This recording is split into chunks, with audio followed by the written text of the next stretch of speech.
Heathrow's Terminal 4 station, built 2.5 years ago, is London Underground's showpiece. The safest in the world is their claim, with emergency exits, smoke sensors and fire shutters. Proof, they say, that given the money, LUL is as safety conscious as any metro. True or false, it's a one-off. 42 of the 43 stations bounded by the Circle Line were built between 50 and 125 years ago. Design improvements are constrained by their location, often 80 feet below ground. No amount of money could re-engineer every station to the standard of Terminal 4. So, for years to come, preventing another King's Cross depends on piecemeal improvements to the deep-level Victorian fabric and on staff training. An interesting piece of equipment. Anybody any idea what it could be used for? The Inferno at King's Cross has brought together tube supervisors and firemen for regular training for the first time.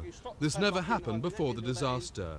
Weekly since June, groups of managers spend a day lectured by firemen and carrying out a desktop exercise coping with an imaginary tube station fire. You are informed by several passengers that a train with front carriage of lights pulling to the platform. There's a lot of thick smoke which has blocked the entrance to the stairs. There are approximately 300 passengers still on the platform. Right, entrance blocked to the stairs. Right, next thing is... Yeah, we've got the emergency spiral staircase there, which is there. Next thing is... Every supervisor will spend one day a year on a course like this. How have you evacuated the passengers? Out by the stairs. Emergency stairs and the stairs to platform 24. There must be 300 rank and file workers a week will also go through a safety course. By October '89, every one of 9,500 train crew and station staff will have had a day at the White City being retrained in firefighting and handling the public in panic situations. This is on top of the once-and-for-all lessons staff have always been given on appointment to a new job, and which before King's Cross was their only training. LUL also say the 12-week course a guard gets to make him a driver has been beefed up with more emphasis on safety. But LUL still lags behind many foreign metros. This year, 2 senior London fire officers visited Asia and Europe in the wake of King's Cross to report on what could be learnt. All the metros had regular off-the-job training of the kind now belatedly introduced in London. But additionally, all held emergency exercises to put the training of their staff and firemen to the test. Some metros use smoke to add realism. LUL's trials are on a smaller scale and involve volunteers. LUL have so far declined to carry out exercises on normal services, saying it would scare the public. The Fire Brigade report concludes that the effectiveness of the fire service is likely to depend on the measures taken by rail staff at the outset and the speed with which emergency services are summoned. Paris, Brussels, Moscow and Singapore regard real-life exercises as key to achieving that effectiveness. Some events since King's Cross also raised doubts about London Underground's commitment to training. Oxford Circus. A commuter complains of dangerous overcrowding on the escalators to the station manager. He's ignored, persists and is arrested for disorderly behaviour. At court, 6 witnesses, including an independent safety expert, backed the commuter. He's found not guilty and awarded costs.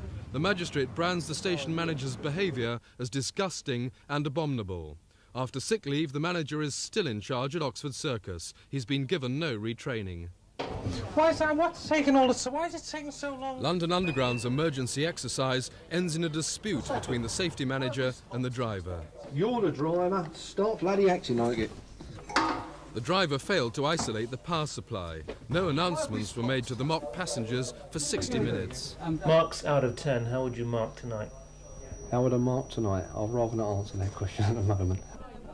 Minutes later, Thames News cameras captured Terry Rycroft on the left, smoking during the exercise. Marks out of 10, 0. Smoking's been a criminal offence on trains since 1985 and everywhere else on LUL since November the 22nd. This September, we arrived to film the escalators at King's Cross. The ticket collector had no idea where the station manager's office is, our rendezvous, and the obvious meeting point in an emergency. She's worked at King's Cross for 8 months. North Acton.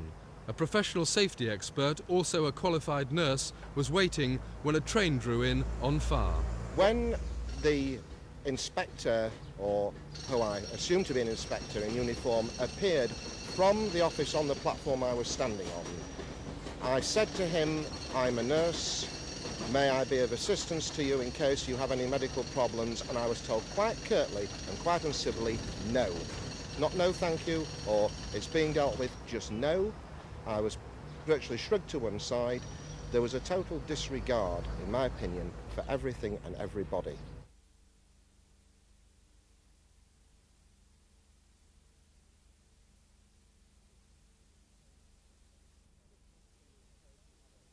Assistance to you in case you have any medical problems, and I was told quite curtly and quite uncivilly, no. Not no thank you, or it's being dealt with, just no. I was virtually shrugged to one side. There was a total disregard, in my opinion, for everything and everybody. And what about the technique of trying to put out the fire initially? Well, I've seen a 5-year-old do better.